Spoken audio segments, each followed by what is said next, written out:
ನಮಸ್ಕಾರ, ನಾನು ದೀಕ್ಷಾ ಬಂಗೇರ. ಅಸ್ತ್ರ ಗ್ರೂಪ್ ಮತ್ತು digital planet presents prime time ನ್ಯೂಸ್ಗೆ ಸ್ವಾಗತ. Powered by Malabar gold and diamonds, forks wagon Mangaluru. ಇದೀಗ ಸುದ್ದಿಯ ವಿವರ.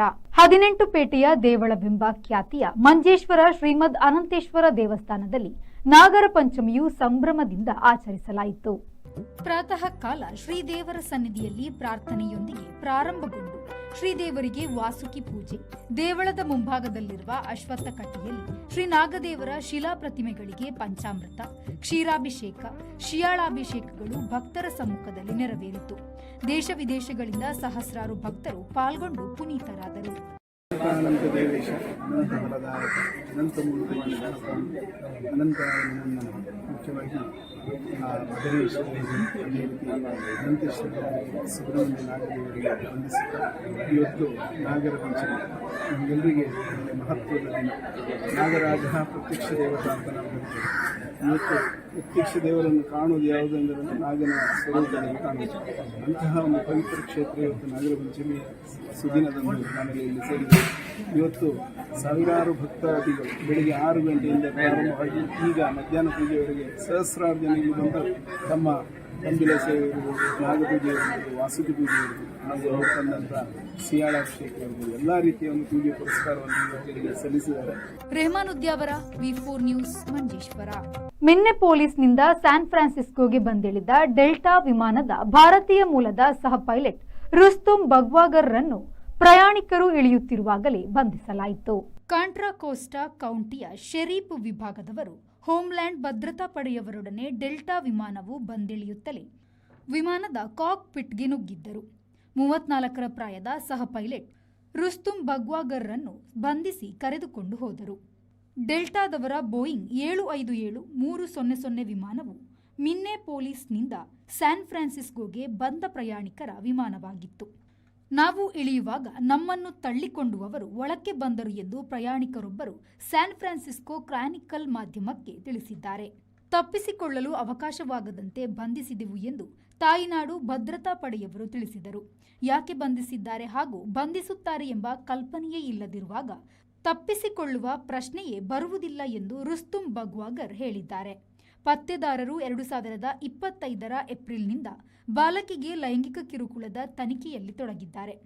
10 ವರ್ಷದ ಬಾಲಕಿಯು ಹೇಳಿರುವ ಗುರುತಿಗೆ ಹೋಲುವ ವ್ಯಕ್ತಿ ಎಂದು ಸಂಶಯದ ಮೇಲೆ ಬಂಧನ ನಡೆದಿದೆ ಎಂದು ಒಂದು ಮೂಲದಿಂದ ತಿಳಿದುಬಂದಿದೆ. ಬ್ಯೂರೋ ರಿಪೋರ್ಟ್, ವಿ4 news, San Francisco. Nehru memorial college Sullia ಇಲ್ಲಿನ ನೇಚರ್ ಕ್ಲಬ್ ಮತ್ತು ಐಕ್ಯುಎಸಿ ವತಿಯಿಂದ ವಿಶ್ವ ಪ್ರಕೃತಿ ಸಂರಕ್ಷಣಾ ದಿನದ ಪ್ರಯುಕ್ತ ವಿಶೇಷ ಉಪನ್ಯಾಸ ಕಾರ್ಯಕ್ರಮ ಜುಲೈ 28ನೇ ಸೋಮವಾರದಂದು ಕಾಲೇಜಿನ ಕಿರು ಸಭಾಂಗಣದಲ್ಲಿ ನಡೆಯಿತು. ಕಾರ್ಯಕ್ರಮದ ಸಂಪನ್ಮೂಲ ವ್ಯಕ್ತಿಯಾಗಿ ಭಾಗವಹಿಸಿದ್ದ ಪರಿಸರ ಪ್ರೇಮಿ ಕನ್ನಡ ಕಾಲೇಜಿನ ವಿಭಾಗದ ಮುಖ್ಯಸ್ಥರಾದ ಪ್ರೊಫೆಸರ್ ಸಂಜೀವ ಕೆ ಮಾತನಾಡುತ್ತಾ, ಜೀವನ ಶೈಲಿಯಲ್ಲಿ ಅಳವಡಿಸಿಕೊಳ್ಳುವ ಸಣ್ಣ ಪುಟ್ಟ ಪರಿಸರ ಪೂರಕ ಬದಲಾವಣೆಗಳು ಪ್ರಕೃತಿ ಸಂರಕ್ಷಣೆಗೆ ಅಪಾರ ಕೊಡುಗೆ ನೀಡಬಲ್ಲದು. ವಿದ್ಯಾರ್ಥಿಗಳು ಪ್ರಕೃತಿ ಸ್ನೇಹಿಯಾಗಿ ಬದುಕು ಸಾಗಿಸಬೇಕಾಗಿದೆ ಎಂದು ಅಭಿಪ್ರಾಯಪಟ್ಟರು. ಕಾರ್ಯಕ್ರಮದ ಅಧ್ಯಕ್ಷತೆಯನ್ನು ವಹಿಸಿದ್ದ ಕಾಲೇಜಿನ ಪ್ರಾಂಶುಪಾಲರಾದ ಡಾಕ್ಟರ್ ರುದ್ರಕುಮಾರ್ ಮಾತನಾಡಿ, ವಿದ್ಯಾರ್ಥಿಗಳಲ್ಲಿ ಪರಿಸರ ಪ್ರಜ್ಞೆಯನ್ನು ಬೆಳೆಸಲು ಈ ರೀತಿಯ ಕಾರ್ಯಕ್ರಮಗಳು ಪ್ರೇರಕ ಶಕ್ತಿಯಾಗಿದೆ. ನಾವು ಪ್ರಕೃತಿಯೊಂದಿಗೆ ಹೊಂದಾಣಿಕೆಯಿಂದ ಬದುಕಬೇಕಾಗಿದೆ ಎಂದು ಹೇಳಿದರು. ವೇದಿಕೆಯಲ್ಲಿ ಕಾಲೇಜಿನ ವಿದ್ಯಾರ್ಥಿ ಕ್ಷೇಮ ಪಾಲನಾಧಿಕಾರಿ ರತ್ನಾವತಿ ಡಿ, ಐಕ್ಯುಎಸಿ ಸಂಯೋಜಕರಾದ ಡಾಕ್ಟರ್ ಮಮತಾ ಕೆ ಉಪಸ್ಥಿತರಿದ್ದರು. ನೇಚರ್ ಕ್ಲಬ್ ಸದಸ್ಯೆ ಅಭಿಜ್ಞಾ ಪ್ರಾರ್ಥಿಸಿ, ದ್ವಿತೀಯ ಜೀವವಿಜ್ಞಾನ ಪದವಿಯ ಅರ್ಪಿತಾ ಸ್ವಾಗತಿಸಿದರು. ನೇಚರ್ ಕ್ಲಬ್ ಸಂಯೋಜಕ ಮತ್ತು ಸಸ್ಯಶಾಸ್ತ್ರ ವಿಭಾಗದ ಮುಖ್ಯಸ್ಥರಾದ ಕುಲದೀಪ್ ಪೆಲ್ತಡ್ಕ ಪ್ರಾಸ್ತಾವಿಕವಾಗಿ ಮಾತನಾಡಿದರು. ನೇಚರ್ ಕ್ಲಬ್ ಸದಸ್ಯೆ ಬಿಂದುಶ್ರೀ ವಂದಿಸಿದರು. ತೃತೀಯ ಬಿಎಸ್ಸಿಯ ಮನಸ್ವಿ ಕಾರ್ಯಕ್ರಮವನ್ನು ನಿರೂಪಿಸಿದರು. ಕಾರ್ಯಕ್ರಮದಲ್ಲಿ ಜೀವವಿಜ್ಞಾನ ವಿಭಾಗದ ವಿದ್ಯಾರ್ಥಿಗಳು ಪರಿಸರ ಗೀತೆಯನ್ನು ಹಾಡಿ ಮನರಂಜಿಸಿದರು. ಕಾರ್ಯಕ್ರಮದ ಯಶಸ್ಸಿಗೆ ಜೀವವಿಜ್ಞಾನ ವಿಭಾಗಗಳ ಉಪನ್ಯಾಸಕರಾದ ಕೃತಿಕಾ ಮತ್ತು ಪಲ್ಲವಿ ಹಾಗೂ ಸಿಬ್ಬಂದಿಗಳಾದ ಶಿವಾನಂದ ಮತ್ತು ದ್ವಿತೀಯ ವಿಜ್ಞಾನ ವಿಭಾಗದ ಎಲ್ಲ ವಿದ್ಯಾರ್ಥಿಗಳು ಭಾಗವಹಿಸಿ ಸಹಕರಿಸಿದ್ರು. ಪುಷ್ಪರಾಜ್ ಶೆಟ್ಟಿ, ವಿ4 ನ್ಯೂಸ್, ಸುಳ್ಯ. ನ್ಯೂಯಾರ್ಕ್ನ ಮ್ಯಾನ್ಹಟನ್ನ ಪಾರ್ಕ್ ಅವೆನ್ಯೂನಲ್ಲಿರುವ ಕಾರ್ಪೊರೇಟ್ ಕಚೇರಿ ಬಳಿ ಆಗಂತುಕನು ಒಮ್ಮೆಗೆ ಗುಂಡಿನ ದಾಳಿ ನಡೆಸಿ 5 ಸಾವಿಗೆ ಕಾರಣನಾದವನು ಯಾರು ಎಂಬುದು ಆತನ ಗುರುತಿನ ಚೀಟಿಯಿಂದ ಸ್ಪಷ್ಟಗೊಂಡಿದೆ. 27ರ ಪ್ರಾಯದ ಶೇನ್ ತಾಮುರ ಹಿಂದೆ ಕಾಲ್ಚೆಂಡು ಆಟಗಾರನಾಗಿದ್ದ. ಹವಾಯಿಯಿಂದ ಲಾಸ್ ವೇಗಾಸ್ಗೆ ಬಂದಿದ್ದ. ಆತನ ಬಂದೂಕು ಪರವಾನಿಗೆ 2022ರಲ್ಲಿ ರದ್ದು ಮಾಡಿದ್ದ ಪತ್ರ ಕೂಡ ಆತನ ಬಳಿ ಇತ್ತು. ಆತನು ಖಾಸಗಿ ಪತ್ತೇದಾರ ಲೈಸೆನ್ಸ್ ಕೂಡ ಪಡೆದಿದ್ದನಾದರೂ ಆ ಲೈಸೆನ್ಸ್ ಕೂಡ ದಿನದಾಟಿತ್ತು. ಗ್ರೆನೇಡ್ ಹಿಲ್ಸ್ ತಂಡದಲ್ಲಿ ಅವನು ಫುಟ್ಬಾಲ್ ಆಡುತ್ತಿದ್ದ. ಈ ವರ್ಷ ಗೆದ್ದ ಒಂದು ಪಂದ್ಯದಲ್ಲಿನ ಆತನ ಆಟದ ವಿಡಿಯೋ ಕೂಡ ಜಾಲತಾಣದಲ್ಲಿ ಇದೆ. ಲಾಸ್ ವೇಗಾಸ್ಗೆ ಬಂದ ಬಳಿಕ ಇತ್ತೀಚೆಗೆ ಕ್ಯಾಸಿನೋವೊಂದರಲ್ಲಿ ಭದ್ರತಾ ಸಿಬ್ಬಂದಿಯಾಗಿ ಕೆಲಸ ಮಾಡುತ್ತಿದ್ದ. ಆತ ಬಂದ ನೇವಾಡ ನೋಂದಾಯಿತ ಕಾರಿನಲ್ಲಿ ಮದ್ದುಗುಂಡು, ಇನ್ನೊಂದು ರೈಫಲ್ ಇತ್ಯಾದಿಗಳು ಸಿಕ್ಕಿದೆ. ಮೊನ್ನೆ ಆ ಕಾರು ಕೊಲಾರಾಡೋದಲ್ಲಿ ಇತ್ತು. ಅಲ್ಲಿಂದ ಮ್ಯಾನ್ಹಟನ್ಗೆ ಬಂದು ಈ ಅನಾಹುತ ಮಾಡಿ ತಾನೂ ಮರಣಿಸಿದ್ದಾನೆ. Bureau report, V4 news, Honolulu. ಕೊಳ್ಳಿ ಉದ್ಯೋಗಿ ಯುವಕನನ್ನು ಅಪಹರಣಗೈದು ಹಿಗ್ಗಾಮುಗ್ಗ ಥಳಿಸಿ ಕೊಲೆಗೈದ ಬಳಿಕ ಶವವನ್ನು ಕಾರಿನಲ್ಲಿ ಕೊಂಡೊಯ್ದು ಖಾಸಗಿ ಆಸ್ಪತ್ರೆಯಲ್ಲಿ ಉಪೇಕ್ಷಿಸಿದ ಪ್ರಕರಣಕ್ಕೆ ಸಂಬಂಧಿಸಿ ಇನ್ನೊಬ್ಬ ಆರೋಪಿಯನ್ನು ಪೊಲೀಸರು ಬಂಧಿಸಿದ್ದಾರೆ. ನಾಡನ್ನು ನಡುಗಿಸಿದ ಈ ಪ್ರಕರಣದ 10ನೇ ಆರೋಪಿಯಾದ ಮಂಜೇಶ್ವರ ಆಚೆಕೆರೆಯ ಅಶರ್ ಅಲಿ ಎಂಬಾತನನ್ನು ಕಾಸರಗೋಡು ಕ್ರೈಂ ಬ್ರಾಂಚ್ ತಂಡ ಬಂಧಿಸಿದೆ. ಕೊಲ್ಲಿ ರಾಷ್ಟ್ರದಿಂದ ಊರಿಗೆ ಮರಳುತ್ತಿದ್ದ ವೇಳೆ ಕಣ್ಣೂರು ವಿಮಾನ ನಿಲ್ದಾಣದಲ್ಲಿ ಈತನನ್ನು ಬಂಧಿಸಲಾಗಿದೆ. ಕಾಸರಗೋಡಿಗೆ ತಲುಪಿಸಿದ ಆರೋಪಿಯನ್ನು ಸಮಗ್ರವಾಗಿ ತನಿಖೆಗೊಳಪಡಿಸಿದ ಬಳಿಕ ಅಧಿಕೃತವಾಗಿ ಬಂಧನ ದಾಖಲಿಸಿ ನ್ಯಾಯಾಲಯದಲ್ಲಿ ಹಾಜರುಪಡಿಸಲಾಗುವುದೆಂದು ಪೊಲೀಸರು ತಿಳಿಸಿದ್ದಾರೆ. 2022 ಜೂನ್ 26ರಂದು ಪ್ರಕರಣಕ್ಕೆ ಕಾರಣವಾದ ಘಟನೆ ನಡೆದಿದೆ. ಸೀತಾಂಗೋಳಿ ಮುಗು ರಸ್ತೆ ನಿವಾಸಿ ಅಬುಬಕ್ಕರ್ ಸಿದ್ದೀಕ್ ಕೊಲೆಗೀಡಾದ ವ್ಯಕ್ತಿಯಾಗಿದ್ದಾರೆ. ಕೊಲ್ಲಿ ರಾಷ್ಟ್ರದಲ್ಲಿದ್ದ ಒಬ್ಬನಿಗೆ ಹಸ್ತಾಂತರಿಸಲೆಂದು ನೀಡಲಾದ 30 ಲಕ್ಷ ರೂಪಾಯಿಗೆ ಸಂಬಂಧಿಸಿದ ತರ್ಕವೇ ಈ ಕೊಲೆ ಕೃತ್ಯಕ್ಕೆ ಕಾರಣ. ಮೊದಲು ಅಬುಬಕ್ಕರ್ ಸಿದ್ದಿಕ್ರ ಸಹೋದರ ಹಾಗೂ ಸ್ನೇಹಿತನನ್ನು ಬಾಡಿಗೆ ಗೂಂಡಾ ತಂಡ ಅಪಹರಣಗೈದು ಜನವಾಸವಿಲ್ಲದ ಸ್ಥಳದಲ್ಲಿ ಕೂಡಿ ಹಾಕಿದ ಬಳಿಕ ಹಿಗ್ಗಾಮುಗ್ಗ ಥಳಿಸಿತ್ತು.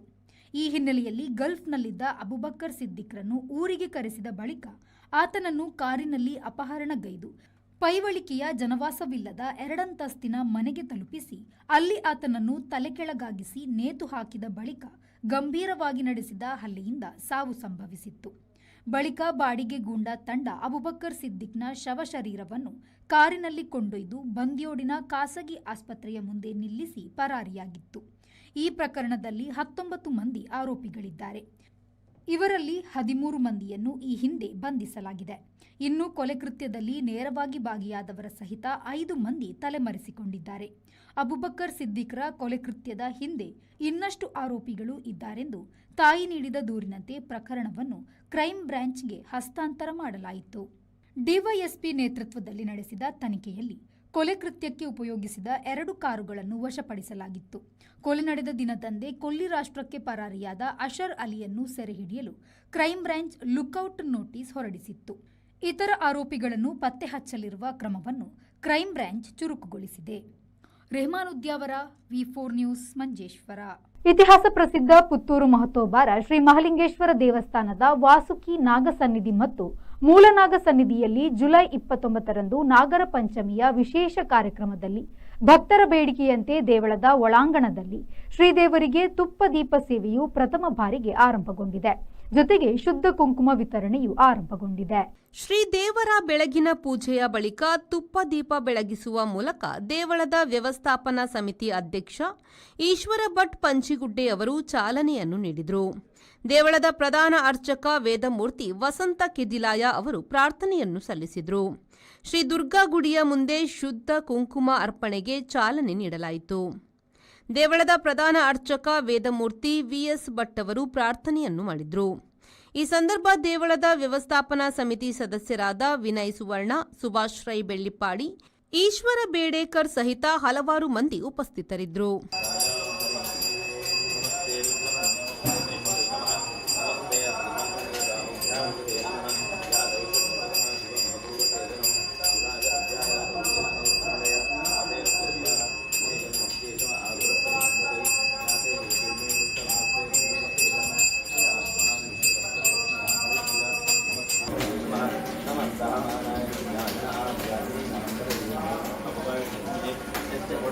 Anish, V4 news, Puttur. ನಾಡಿನೆಲ್ಲೆಡೆ ನಾಗರ ಪಂಚಮಿಯ ಸಂಭ್ರಮ. ತುಳುನಾಡಿನ ದ್ರಾವಿಡ ಜನಾಂಗದ ಬಹುತೇಕ ವರ್ಗಗಳು ಆರಾಧಿಸಿಕೊಂಡು ಬಂದಿರುವ ನಾಗರ ಪಂಚಮಿಯು ಶ್ರದ್ಧಾ ಭಕ್ತಿಯಿಂದ ಸಂಪನ್ನಗೊಂಡಿತು. ಕರಾವಳಿಯ ನಾಗಸ್ಥಾನ, ಮೂಲ ನಾಗಸ್ಥಾನ, ದೇಗುಲಗಳಿಗೆ ತೆರಳಿದ ಭಕ್ತರು ನಾಗದೇವರಿಗೆ ವಿಶೇಷ ಪೂಜೆಯನ್ನು ಸಲ್ಲಿಸಿದರು. ದೇವರಿಗೆ ಹಿಂಗಾರ, ಅರಶಿನ, ಕೇದಗೆ, ಕೆಂದಾಳಿ, ಸಿಹಾಳ ಅಭಿಷೇಕ ಸಮರ್ಪಿಸಿದರು. ಕೆಲವು ಕಡೆ ಮಳೆ ಇದ್ದರೂ ಭಕ್ತರು ಮಳೆಯಲ್ಲೇ ನಿಂತು ದೇವರಿಗೆ ಸೇವೆಯನ್ನು ಸಲ್ಲಿಸಿದರು. ಹೆಚ್ಚಿನ ಮೂಲ ನಾಗನ ಸನ್ನಿಧಿಯಲ್ಲಿ ಬೆಳಗ್ಗಿನಿಂದಲೇ ಭಕ್ತರು ಸರತಿ ಸಾಲಿನಲ್ಲಿ ನಿಂತು ನಾಗದೇವರಿಗೆ ಮೊರೆ ಹೋದ್ರು. ಹಿರಿಯರು ಆರಾಧಿಸಿಕೊಂಡು ಬಂದಿರುವ ನಾಗ ಸನ್ನಿಧಿಗೆ ತನು ತಂಬಿಲ, ಎಳನೀರು, ಹಾಲು, ಅಭಿಷೇಕ ಸೇವೆ ಕೊಟ್ಟರು. ಇನ್ನು ಉಡುಪಿ, ಕಾಪು, ಕುಂದಾಪುರ ಸಹಿತ ಜಿಲ್ಲೆಯ ಸುಬ್ರಹ್ಮಣ್ಯ ದೇವಸ್ಥಾನಗಳು ಭಕ್ತರಿಂದ ತುಂಬಿದ್ವು. ಬ್ಯೂರೋ ರಿಪೋರ್ಟ್, ವಿ4 ನ್ಯೂಸ್, ಉಡುಪಿ. ರಾಜ್ಯದ ಪ್ರಸಿದ್ಧ ನಾಗಕ್ಷೇತ್ರಗಳಲ್ಲಿ ಒಂದಾದ ಕಡಬ ತಾಲೂಕಿನ ಕುಕ್ಕೆ ಸುಬ್ರಹ್ಮಣ್ಯ ದೇವಸ್ಥಾನದಲ್ಲಿ ಇಂದು ನಾಗರ ಪಂಚಮಿಯನ್ನು ಸಂಪ್ರದಾಯದಂತೆ ಆಚರಿಸಲಾಯಿತು.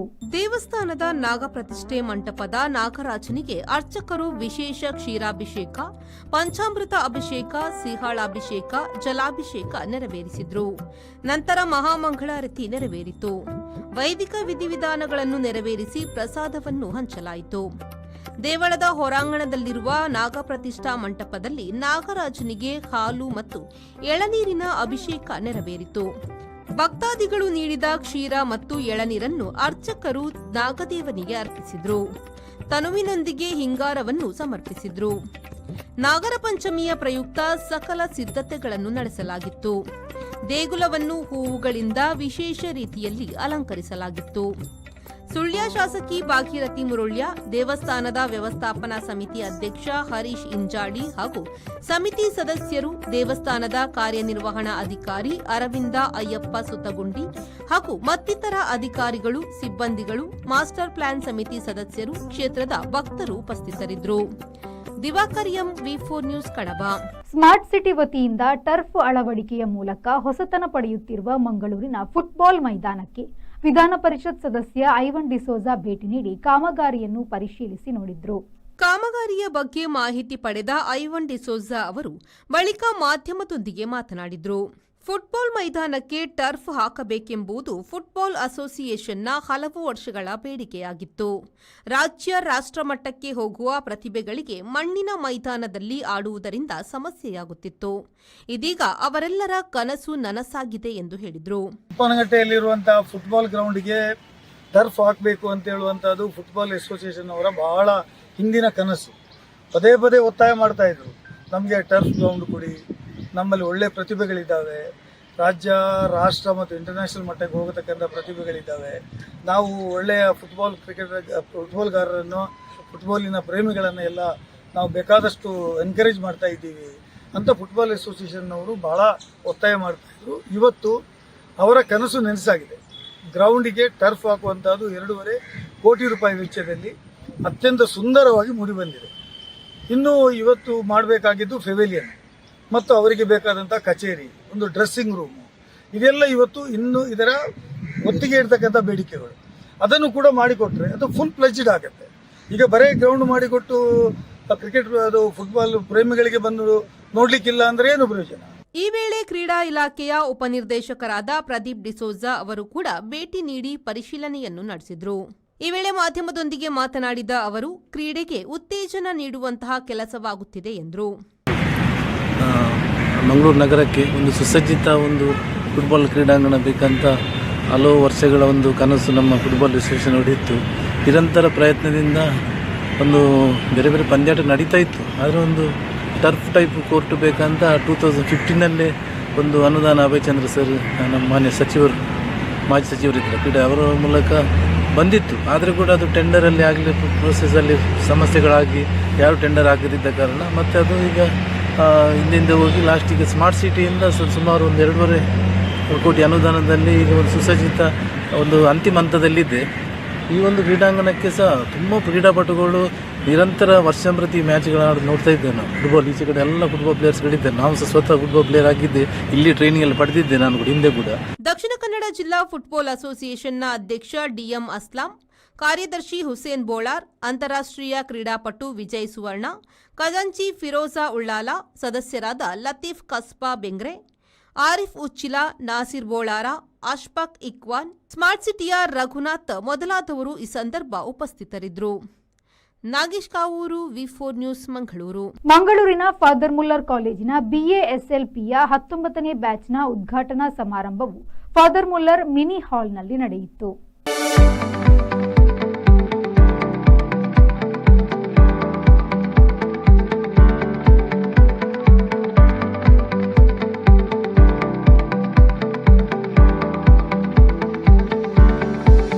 ಮಂಗಳೂರಿನ ಕಂಕನಾಡಿಯ ಫಾದರ್ ಮುಲ್ಲರ್ ಕನ್ವೆನ್ಷನ್ ಸೆಂಟರ್ನ ಫಾದರ್ ಮುಲ್ಲರ್ ಮಿನಿ ಹಾಲ್ನಲ್ಲಿ ಆಯೋಜಿಸಿದ್ದ bachelor in audiology and speech language ಪ್ಯಾಥಾಲಜಿಯ ಕೋರ್ಸ್ ಉದ್ಘಾಟನಾ ಕಾರ್ಯಕ್ರಮವು ನಡೆಯಿತು. ಕಾರ್ಯಕ್ರಮದ ಮುಖ್ಯ ಅತಿಥಿಗಳಾಗಿ ಕಣಚೂರು ಆಸ್ಪತ್ರೆಯ ಮತ್ತು ಸಂಶೋಧನಾ ಕೇಂದ್ರದ ಮುಖ್ಯ ಆಡಳಿತಾಧಿಕಾರಿ ಡಾ ರೋಹನ್ ಎಸ್ ಮೋನಿಸ್ ಪಾಲ್ಗೊಂಡು ಮಾತನಾಡಿ, ಪ್ರತಿಯೊಂದು ಕ್ಷೇತ್ರದಲ್ಲಿ ತಂತ್ರಜ್ಞಾನ ಸಾಕಷ್ಟು ಬೆಳವಣಿಗೆಯಾಗಿದೆ. ತಂತ್ರಜ್ಞಾನ ಬೆಳೆದಂತೆ ನಾವು ಕೂಡ ಅದಕ್ಕೆ ಹೊಂದಾಣಿಕೆ ಮಾಡಿಕೊಂಡು ಪ್ರಗತಿಯನ್ನು ಕಾಣಬೇಕು ಎಂದರು. And they started describing habits, natures, vivid kind of natures or potentials in people, and they started putting them in buckets. Then they said kids born between this factor, this era, we'll label them as Gen Zs. They will all be given in the internet age, having supercomputers in their hands, and then we will see them not flourish, stagnate and slowly dip. But my challenge to you is, who are those people to put you in that barrier? They have done something fine, they have said something fine. Why are you keeping your ceiling so low that you cannot break your barrier? Nobody has stopped you. The next factor is, do you want your faculty, your principals, your teachers, your mentors to treat you with respect to your habits that you've learned over the years, or you want them to treat you with respect to your potential? ಕಾರ್ಯಕ್ರಮದ ಅಧ್ಯಕ್ಷತೆಯನ್ನು ಸಂಸ್ಥೆಯ ನಿರ್ದೇಶಕರಾದ reverend father ಫೌಸ್ಟಿನ್ Lucas Lobo ಅವರು ವಹಿಸಿ ಮಾತನಾಡಿ, ವಿದ್ಯಾರ್ಥಿಗಳ ಸಾಧನೆಗೆ ಸಂಸ್ಥೆ ಯಾವಾಗಲೂ ಬೆಂಬಲವನ್ನು ನೀಡುತ್ತೆ. ಸಂಸ್ಥೆಯಲ್ಲಿ ನುರಿತ ಶಿಕ್ಷಕ ವೃಂದವನ್ನು ಹೊಂದಿದ್ದು ವಿದ್ಯಾರ್ಥಿಗಳಿಗೆ ಪೂರಕ ವಾತಾವರಣವನ್ನು ಸೃಷ್ಟಿ ಮಾಡಿಕೊಡಲಾಗುತ್ತದೆ ಎಂದರು. Different things. If you are interested to learn, to know, you have ample opportunities here. 145 years of experience. You can see how this institution has grown to this stature. It was not so. Started under a banyan tree by a priest sitting on the floor and the patients all over sitting there. And today it has reached a point where it is reaching out to almost 2 states, 3 states, and people are coming here for education, for treatment, for getting joy and happiness.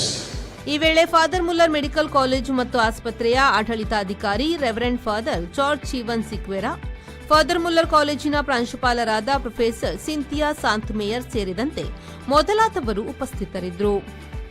Nagesh Kavoor, ವಿ4 news, Mangaluru. ಕೃಷ್ಣಾಪುರದ 7ನೇ ವಿಭಾಗದ ಪಣಂಬೂರು ವಿಶ್ವ ಬ್ರಾಹ್ಮಣ ಸಮಾಜ ಸೇವಾ ಸಂಘ ಇದರ ಆಶ್ರಯದಲ್ಲಿ ಪ್ರತಿಭಾವಂತ ವಿದ್ಯಾರ್ಥಿಗಳಿಗೆ ವಿದ್ಯಾರ್ಥಿ ವೇತನ ವಿತರಣಾ ಮತ್ತು ಸಾಧಕರಿಗೆ ಗೌರವ ಸನ್ಮಾನ ಸಮಾರಂಭ ಕಾರ್ಯಕ್ರಮವು ಜರುಗಿತು. ಕಾರ್ಯಕ್ರಮದಲ್ಲಿ ಮುಖ್ಯ ಅತಿಥಿಯಾಗಿ ಪಾಲ್ಗೊಂಡು ಮಾತನಾಡಿದ ಉದ್ಯಮಿ ಪಿ ಉಪೇಂದ್ರ ಆಚಾರ್ಯ ಅವರು, ವಿದ್ಯಾರ್ಥಿಗಳು ಕೇವಲ ಅಂಕ ಗಳಿಸುವುದನ್ನೇ ತಮ್ಮ ಗುರಿಯಾಗಿಸದೆ ಜೀವನದಲ್ಲಿ ಯಶಸ್ಸು ಸಾಧಿಸುವ ಪ್ರಯತ್ನ ಮಾಡಬೇಕು ಎಂದು ನುಡಿದರು. ವಿಷಯವಾಗಿ ಮಗುವನ್ನ ಕೊಂದರೆ ಯಾರಿಗೆ ಗೆಲ್ಲಲಿಕ್ಕಾಗ್ತದೆ? ಹಾಗಂತ ಪ್ರಪಂಚದಲ್ಲಿ ಅಂತದ್ದಾದರೆ ಅದು ನಮಗೆ ಆದರ್ಶ ಆಗಬಾರ್ದು, ಅದು ನಮಗೆ ಪಾಠ ಆಗಬೇಕು. ಮಕ್ಕಳೇ, ಆದರ್ಶ ನಮಗೆ ಯಶವಂತ ಅವರು, ಹರೀಶ್ ಅಂತವರು, ತೀರ್ಥ ಅಂತವರು ನಮಗೆ ಆದರ್ಶ ಆಗಬೇಕು. ಅಂತಹ ಆದರ್ಶವನ್ನ ನೀವು ಮೈಗೂಡಿಸಿಕೊಳ್ಳಿ ಅಂತ ಹೇಳ್ತಾ, ಮಕ್ಕಳೆಲ್ಲರಿಗೂ ಶುಭವನ್ನ ಹಾರೈಸ್ತಾ ಒಂದು ಮನವಿಯನ್ನು ಕೊಟ್ಟಿದ್ದೀರಿ. ಖಂಡಿತ ನಮ್ಮ ಸಂಸ್ಥೆಯ ಸಂಸ್ಥಾಪಕರು, ಜೀವಮಾನವರು, ಸಂಘ ಸಂಸ್ಥೆಗಳಿಗೆ, ಸಮಾಜಕ್ಕೆ ವಿಶೇಷವಾದ ಕೊಡುಗೆಯನ್ನು ನೀಡಿದವರು. ಆ ನೆಲೆಯಲ್ಲಿ ನಮ್ಮ ಇತಿಮಿತಿಯಲ್ಲಿ ಖಂಡಿತ ನಿಮ್ಮ ಬೇಡಿಕೆಗೆ ಸ್ಪಂದಿಸುತ್ತೇವೆ ಅನ್ನೋ ವಿಶ್ವಾಸದ ಮಾತುಗಳನ್ನು ಹೇಳ್ತಾ ಇದ್ದೇನೆ. ಮೂಡುಬಿದ್ರೆ ಕಾರ್ಯನಿರತ ಪತ್ರಕರ್ತರ ಸಂಘದ ಅಧ್ಯಕ್ಷ ಬೆಳುವಾಯಿ ಸೀತಾರಾಮ ಆಚಾರ್ಯ ಮಾತನಾಡಿ, ವಿದ್ಯಾರ್ಥಿಗಳು ಶೈಕ್ಷಣಿಕ ಜೀವನದಲ್ಲಿ ಪಠ್ಯದ ಚಟುವಟಿಕೆಯಲ್ಲಿ ಮಾತ್ರವಲ್ಲದೆ ಪಠ್ಯೇತರ ಚಟುವಟಿಕೆಯಲ್ಲಿ ಭಾಗವಹಿಸುವುದರಿಂದ ಮುಂದಿನ ವಿದ್ಯಾರ್ಥಿ ಜೀವನದಲ್ಲಿ ಉನ್ನತ ಸ್ಥಾನ ಪಡೆಯಲು ಸಾಧ್ಯ ಎಂದು ಅಭಿಪ್ರಾಯಪಟ್ಟರು. ಖಂಡಿತವಾಗಿಯೂ ಇದು ಇಡೀ ಸಮಾಜ ಎದುರಿಸುತ್ತಿರುವಂತಹ ಒಂದು ಸಮಸ್ಯೆ. ಇವತ್ತು PUCಯಲ್ಲಿ ಅಥವಾ SSLCಯಲ್ಲಿ ನೀವು 95% ತಗೊಳ್ಳಿ, PUCಯಲ್ಲಿ 90% ಮೇಲೆ ತಗೊಳ್ಳಿ. ಆದರೆ ಸ್ಪರ್ಧಾತ್ಮಕ ಪರೀಕ್ಷೆಯಲ್ಲಿ ನೀವು ಭಾಗವಹಿಸದೇ ಇದ್ದರೆ, ಅದರ ಕೋಚಿಂಗ್ ಅಲ್ಲಿ ತಗೊಳ್ಳದೇ ಇದ್ದರೆ, ನೀವು PUCಯಲ್ಲಿ ಪಡೆದಂಥ 95% ಕೂಡ 0 ಆಗ್ತದೆ. ಇವತ್ತು ನೀಟ್ ಅಂತ ಪರೀಕ್ಷೆ ಇರ್ಬೋದು, CET ಅಂತ ಒಂದು ಪರೀಕ್ಷೆ ಇರ್ಬೋದು, ಅಥವಾ ನೀವು ಇಂಜಿನಿಯರಿಂಗ್ ಹೋಗುವ JEE ಅಂತ ಇರ್ಬೋದು, ಇನ್ನು ಅನೇಕ ಕೋರ್ಸ್ಗಳು ನಾವು ಈಗ ನೀವು ಸೈನಿಕ ಇದಕ್ಕೆ ಹೋಗಬೇಕು, ಎಕ್ಸಾಮ್ಗೆ ಹೋಗಬೇಕಾದ್ರೆ NDA ಇರ್ಬೋದು, ಇಂಥ ಬೇಕಾದಷ್ಟು ಕೋರ್ಸ್ಗಳು ಇವತ್ತು ಶಿಕ್ಷಣ ಸಂಸ್ಥೆಗಳು ಜೊತೆಯಾಗಿ ಕೊಂಡೋಗ್ತಾ ಇದ್ದಾರೆ. ಆದರೆ ನಮ್ಮಲ್ಲಿ ಇವತ್ತು ಇದರಲ್ಲಿ ಯಾವುದೇ ಕೋರ್ಸ್ಗಳಿಗೆ ಹೋಗದೇ ಇರುವುದರಿಂದ ಕೇವಲ ಮಾರ್ಕನ್ನು ಹೊಂದಿಕೊಂಡು ಯಾವ ಸಾಧನೆಯನ್ನು ಮಾಡಲಿಕ್ಕೆ ಸಾಧ್ಯ ಆಗುವುದಿಲ್ಲ ಮಕ್ಕಳೇ.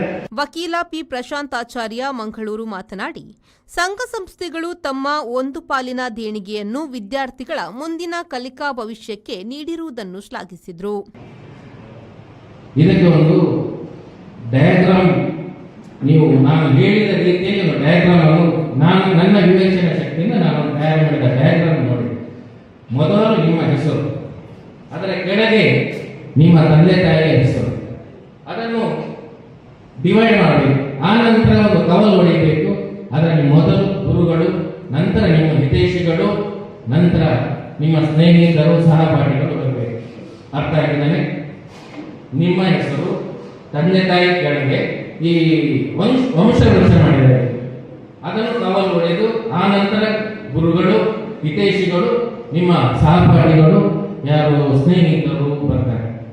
ಕಾರ್ಯಕ್ರಮದ ಉದ್ಘಾಟನೆಯನ್ನು ಪಣಂಬೂರು ವಿಶ್ವ ಬ್ರಾಹ್ಮಣ ಸಮಾಜ ಸೇವಾ ಸಂಘದ ಗೌರವಾಧ್ಯಕ್ಷ ಪಿಕೆ ದಾಮೋದರ ಆಚಾರ್ಯ ಹೊಸಬೆಟ್ಟು ನೆರವೇರಿಸಿದರು.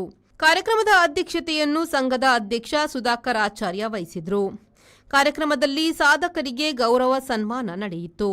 ಸಾಧಕರಾದ golden book of world record holder ಮೂಡುಬಿದ್ರೆಯ ವಿದ್ವಾನ್ ಯಶವಂತ್ ಎಂಜಿ, ಸುರತ್ಕಲ್ ಗೋವಿಂದಾಸ್ ಕಾಲೇಜಿನ ಪ್ರಾಂಶುಪಾಲರಾಗಿ ಆಯ್ಕೆಯಾದ ಹರೀಶ್ ಆಚಾರ್ಯ ಪಿ ಹಾಗೂ ದೇಹದಾಢ್ಯ ಸ್ಪರ್ಧೆಯಲ್ಲಿ ಮಿಂಚುತ್ತಿರುವ ಯುವ ಪ್ರತಿಭೆ ಕೀರ್ತನ್ ಕಿಲ್ಪಾಡಿ ಕೆಂಚನಕೆರೆ ಅವರುಗಳನ್ನು ಸನ್ಮಾನಿಸಲಾಯಿತು.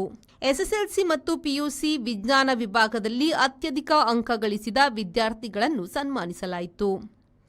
ಸುಮಾರು 25ಕ್ಕೂ ಅಧಿಕ ವಿದ್ಯಾರ್ಥಿಗಳಿಗೆ ವಿದ್ಯಾರ್ಥಿ ವೇತನ ವಿತರಣೆ ಹಾಗೂ ದಿವಂಗತ ಪಿ ಶಿವರಾಮ ಆಚಾರ್ಯ ಹಾಗೂ ದಿವಂಗತ ಚಂದ್ರಾವತಿ ಆಚಾರ್ಯ ಸ್ಮರಣಾರ್ಥ ವಿದ್ಯಾರ್ಥಿಗಳಿಗೆ ಪುಸ್ತಕ ವಿತರಣೆಯನ್ನು ಮಾಡಲಾಯಿತು. ಕಾರ್ಯಕ್ರಮದಲ್ಲಿ ಶ್ರೀ ಗಾಯತ್ರಿ ವಿಶ್ವ ಬ್ರಾಹ್ಮಣ ಮಹಿಳಾ ಸೇವಾ ಸಮಿತಿ ಅಧ್ಯಕ್ಷೆ ಶ್ರೀಮತಿ ಡಿ ಆಚಾರ್ಯ, ಶ್ರೀ ಗಾಯತ್ರಿ ಗಾನಸುಧಾ ಬಳಗ ಕೃಷ್ಣಾಪುರದ ಸಂಚಾಲಕ ಮಧುಕರ್ ಆಚಾರ್ಯ, ಶ್ರೀ ವಿಶ್ವಕರ್ಮ ಭಜನಾ ಮಂಡಳಿ ಅಧ್ಯಕ್ಷ ಶ್ರೀನಿವಾಸ್ ಆಚಾರ್ಯ ಉಪಸ್ಥಿತರಿದ್ದರು. ನಾಗೇಶ್ ಕಾವೂರು, ವಿ4 ನ್ಯೂಸ್, ಮಂಗಳೂರು.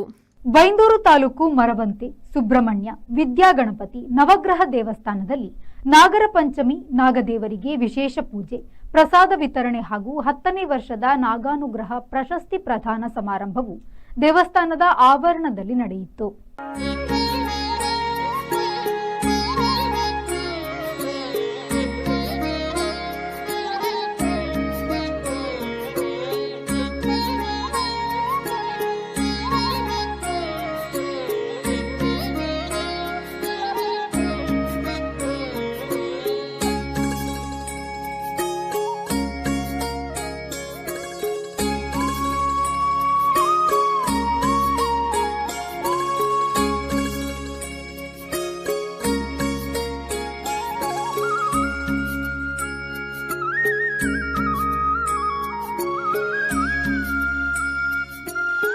ಶೃಂಗೇರಿ ಶಾರದಾ ಪೀಠದ ಪ್ರಾಂತೀಯ ಧರ್ಮಾಧಿಕಾರಿ ವೇದಮೂರ್ತಿ ಲೋಕೇಶ್ ಅಡಿಗ ನಾಗಪಾತ್ರಿಗಳು ಬಡಾಕೆರೆ ನಾಗಾನುಗ್ರಹ ಪ್ರಶಸ್ತಿ ಪ್ರದಾನ ಧಾರ್ಮಿಕ ಸಮಾರಂಭದ ಉದ್ಘಾಟಕರಾಗಿ ಶುಭ ಹಾರೈಸಿದರು.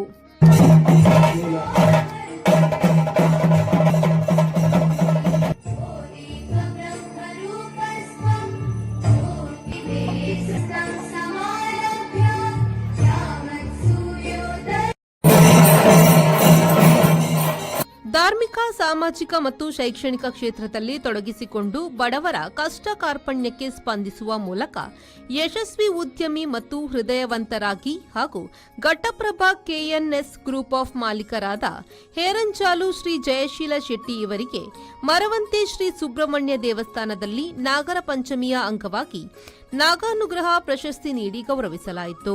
ಬೈಂದೂರಿನ ಮಾಜಿ ಶಾಸಕ ಕೆ. ಗೋಪಾಲ ಪೂಜಾರಿ ಅವರು ನಾಗಾನುಗ್ರಹ ಪ್ರಶಸ್ತಿ ಪ್ರದಾನ ನೆರವೇರಿಸಿ ಶುಭ ಹಾರೈಸಿದರು.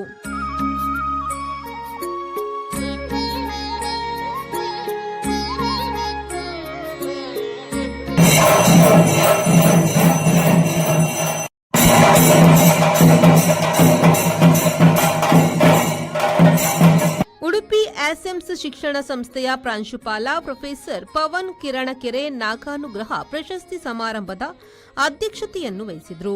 ಈ ಸಂದರ್ಭದಲ್ಲಿ ಕೋಟೇಶ್ವರ ವಾಸ್ತುತಜ್ಞ, ಯಕ್ಷಗಾನ ಪ್ರಸಂಗಕರ್ತರು ಹಾಗೂ ಜ್ಯೋತಿಷಿ ಡಾಕ್ಟರ್ ಬಸವರಾಜ್ ಶೆಟ್ಟಿಗಾರ್, ಜಿಲ್ಲಾ ಪಂಚಾಯತ್ನ ಮಾಜಿ ಅಧ್ಯಕ್ಷ ಎಸ್. ರಾಜು ಪೂಜಾರಿ, ಬಗ್ವಾಡಿ ಮಹಿಷಾಸುರ ಮರ್ದಿನಿ ದೇವಸ್ಥಾನದ ಅಧ್ಯಕ್ಷ ಉದಯ್ ಕುಮಾರ್ ಹಟ್ಟಿಯಂಗಡಿ, ಕುಂದಾಪುರದ ಮಾಜಿ ಕಾರ್ಯಕರ್ತ ಶಂಕರ ಅಂಕದಕಟ್ಟೆ ವೇದಿಕೆಯಲ್ಲಿ ಉಪಸ್ಥಿತರಿದ್ದರು. ಗೌರವ ಸಲಹೆಗಾರ ಸಿಎಸ್ ಕಾರ್ವಿ ಕೊಡೇರಿ ಸ್ವಾಗತಿಸಿದರು. ಮರವಂತೆ ಸುಬ್ರಹ್ಮಣ್ಯ ವಿದ್ಯಾಗಣಪತಿ ನವಗ್ರಹ ದೇವಸ್ಥಾನದ ಧರ್ಮದರ್ಶಿ ತಿಮ್ಮ ವಿ ದೇವಾಡಿಗ ಪ್ರಾಸ್ತಾವಿಕ ಮಾತನಾಡಿದರು. ಕೆರ್ಗಾಲು ಬನಗಲ್ ಹಾಡಿ ವನದುರ್ಗಾ ದೇವಿ ದೇವಸ್ಥಾನದ ಕಾರ್ಯದರ್ಶಿ ಗೋವಿಂದ ಎಂ ಮಟ್ನಕಟ್ಟೆ ಕಾರ್ಯಕ್ರಮ ನಿರ್ವಹಿಸಿದರು. ಅಶೋಕ್ ಆಚಾರ್ ಸಾಯಿಬ್ರಕಟ್ಟೆ ವಂದಿಸಿದ್ರು. ಧಾರ್ಮಿಕ ಸಭಾ ಕಾರ್ಯಕ್ರಮದ ಬಳಿಕ ನಾಗಯಕ್ಷೆ ಯಕ್ಷಕೂಟ ಮಾರ್ಕೋಡು ಕೋಟೇಶ್ವರ ಇವರಿಂದ ನಾಗಮಂಡಲ ಪ್ರಸಂಗ ಯಕ್ಷಗಾನ ಪ್ರದರ್ಶನವೂ ನಡೆಯಿತು. ವಿಶೇಷವಾದ ದಿವಸ, ವಿಶೇಷ ಕಾರ್ಯಕ್ರಮ. ನಾವು ವರ್ಷಂಪ್ರತಿ ಸಮಾಜದಲ್ಲಿ ಯಾರಾದರೂ ಸಮಾಜಕ್ಕೆ ದುಡಿಯಂಥ ಸಂಪತ್ತನ್ನು ವಿನಿಯೋಗ ಮಾಡ್ತಾರೆ. ಜಾತಿಯನ್ನು ಬಿಟ್ಟು ಎಲ್ಲ ಜಾತಿಯವರು ಯಾರು ಸಮಾಜಕ್ಕೆ ಕೊಡ್ತಾರೋ ಅಂಥವರನ್ನು ಈ ಕ್ಷೇತ್ರದಲ್ಲಿ ಕರೆಸಿ ಒಂದು ಸಣ್ಣ ನಾಗಹಾನುಗ ಪ್ರಶಸ್ತಿ ಅನ್ನುವಂಥ ತಯಾರು ಮಾಡಿ ಅವರಿಗೆ ದೇವರ ಸಮ್ಮುಖದಲ್ಲಿ ಕೊಡ್ತಾ ಬಂದಿದ್ದೇವೆ. ನಾವು ಏನೋ ಒಂದು ಡೊನೇಷನಿಗೋಸ್ಕರ ಹಣಕ್ಕಾಗಿ ಈ ಸನ್ಮಾನ ಅಲ್ಲ, ಈ ಕಾರ್ಯಕ್ರಮವೂ ಅಲ್ಲ. ನಾವು ದುಡಿದ ಸಂಪತ್ತು ಆ ಭಗವಂತ ನಮಗೆ ಕರುಣಿಸಿದ್ದಾನೆ, ನಮ್ಮ ಕುಟುಂಬಕ್ಕೂ ಒಳ್ಳೆಯದು ಮಾಡಿದ್ದಾನೆ ಅಂತ ತಿಳಿಸಿ ಭಾಳಷ್ಟು ವರ್ಷದಿಂದ ಈ ನಾಗ ಸಾನ್ನಿಧ್ಯ ಬೆಳೆಸ್ಕೊಂಡು ಬಂದಿದ್ದೇನೆ. ಮುಂದೂ ಸಹ ಬೆಳೆಸ್ಕೊಂಡು ಬರಬೇಕು. ಇವತ್ತು ಸಹಸ್ರಾರು ಜನ, ಸಾವಿರಾರು ಜನ ಊಟಕ್ಕೆ ಬಂದಿದ್ದಾರೆ. ತುಂಬ ಸಂತೋಷ ಆಗ್ತದೆ. ನನ್ನ ಮನಸ್ಸು ಹೇಳ್ತದೆ, ಯಾವಾಗಲೂ ನಾಗ ಸಾನ್ನಿಧ್ಯದಲ್ಲಿ ಜನ ಸೇರಬೇಕು, ನೂಕುನುಗ್ಗಲಾಗಬೇಕು. ನನ್ನ ಸಂಕಲ್ಪವೇ ಹಾಗೆ. ಕೆಲವರು ತಿಳ್ಕೊಳ್ತಾರೆ, ಇಲ್ಲಿ ಜಾಗ ಇಲ್ಲ, ಅಲ್ಲಿ ಮಾಡಿ, ಇಲ್ಲಿ ಮಾಡಿ. ನಾನು ಎಲ್ಲೂ ಮಾಡೋದು ಇಲ್ಲ. ಮಾಡಿದರೆ ಈ ನಾಗ ಸಾನ್ನಿಧ್ಯದಲ್ಲೇ ಮಾಡುವುದು. ನಿಮಗೆಲ್ಲರಿಗೂ ನಾಗನ ಸಾನ್ನಿಧ್ಯದಲ್ಲೇ ಪ್ರಸಾದ ಕೊಡುವಾಗೆ ಮಾಡ್ತೇನೆ. ಅದನ್ನು ನೀವು ಭಕ್ತಿಯಿಂದ ಏನು ಗಲಾಟೆ ಗೌಜು ಮಾಡದೆ ಆ ಪ್ರಸಾದ ಸ್ವೀಕಾರ ಮಾಡಿಕೊಂಡು ಹೋಗಿ ನಿಮ್ಮ ಸಂಸಾರ, ನಿಮ್ಮ ಕುಟುಂಬ, ನಿಮ್ಮ ಮಕ್ಕಳಿಗೂ ಆ ನಾಗದೇವತೆ ವಿದ್ಯಾ, ಬುದ್ಧಿ, ಆರೋಗ್ಯ, ಸಂಪತ್ತು ಕರುಣಿಸಲಿ ಅಂತ ನಾನು ದೇವರಲ್ಲಿ ಪ್ರಾರ್ಥಿಸುತ್ತೇನೆ. ಹಾಗೂ ಈ ವರ್ಷ ಪ್ರಶಸ್ತಿ ತೆಗೆದುಕೊಂಡವರು ಜಯಶೀಲ್ ಶೆಟ್ಟಿ ಉದ್ಯಮಿ ಹಾಗೂ ಘಟಪ್ರಭಾ ಮಾಲಕರು. ಅವರಿಗೆ ಭಾಳಷ್ಟು ಒಳ್ಳೆಯ ಮನುಷ್ಯರು, ಯಾರಿಗೂ ಎಲ್ಲರಿಗೂ ಸಮಾಜಕ್ಕೆ ಕೊಟ್ಟಿದ್ದಾರೆ. ಆದರೆ ನಾವೇನು ಅವ್ರು ಕೂಡ ಕೇಳಲಿಲ್ಲ. ಇದು ಭಕ್ತಿಯಿಂದ ಮಾಡುವಂಥ ಸನ್ಮಾನ. ಹಣ ತಗೊಂಡು ಊಟ ಕೊಟ್ಟು ಆ ದುಡ್ಡು ತಗೊಂಡು ಸನ್ಮಾನ ಮಾಡುವಂಥ ರೀತಿ ಈ ಕ್ಷೇತ್ರದಲ್ಲಿ ಇಲ್ಲ. ಯಾರು ಕೊಟ್ಟರು ನಾವು ತಗೊಳ್ತೇವೆ ಪ್ರೀತಿಯಿಂದ. ಅನ್ನದಾನ ಬೇಕಾದ್ರೆ ಕೊಡಿ, ಯಾವುದು ಬೇಕಾದರೂ ಕೊಡಿ, ಅದನ್ನು ನಾವು ಉಪಯೋಗ ಮಾಡ್ತೇವೆ, ದುರುಪಯೋಗ ಮಾಡುವುದಿಲ್ಲ. ಅದೇ ರೀತಿ ಈ ಕಾರ್ಯಕ್ರಮ ಮುಂದುವರಿತದೆ. ನಿಮ್ಮೆಲ್ಲರ ಆಶೀರ್ವಾದ ನಮಗೆ ಬೇಕು. ಭಕ್ತರ ಆಶೀರ್ವಾದ. ಭಕ್ತರು ಬಂದರಷ್ಟೇ ದೇವಸ್ಥಾನ. ನೀವು ಯಾವ ರೀತಿಯಲ್ಲಿ ಬಂದರೂ ದೇವರಿಗೆ ಹಣ ಹಾಕಬೇಕಾದೇನಿಲ್ಲ. ಬಂದು ಪ್ರಸಾದ ಊಟ ಮಾಡಿ ಹೋಗಿ ಅಂತ ಯಾವಾಗಲೂ ನನ್ನ ಅನಿಸಿಕೆ. ಆದರೆ ನಮ್ಮ ಪೂಜೆ ಮಾಡೋ ಅರ್ಚಕರಿಗೆ ಏನಾದರೂ ಸಿಗಲಿ, ನಮ್ಮ ಸಿಗದಿದ್ರೂ ಏನು ತೊಂದರೆ ಇಲ್ಲ. ಯಾವಾಗಲೂ ನಾವು ಹೇಳ್ತೀವಿ ಅದೇ ಮಾತು. ಇನ್ನು ಮುಂದೆ ಯಶಸ್ವಿಯಾಗಿ ಕಾರ್ಯಕ್ರಮ ನಡೆಸಿಕೊಂಡು ಬರುವಂಥ ಶಕ್ತಿ ನೀವೆಲ್ಲ ನಮಗೆ ಆಶೀರ್ವಾದ ಮಾಡಬೇಕು. ಯಾಕಂದರೆ ದೇವರು ಏನು ಬಂದು ಹೇಳೋ ಮಾತನ್ನು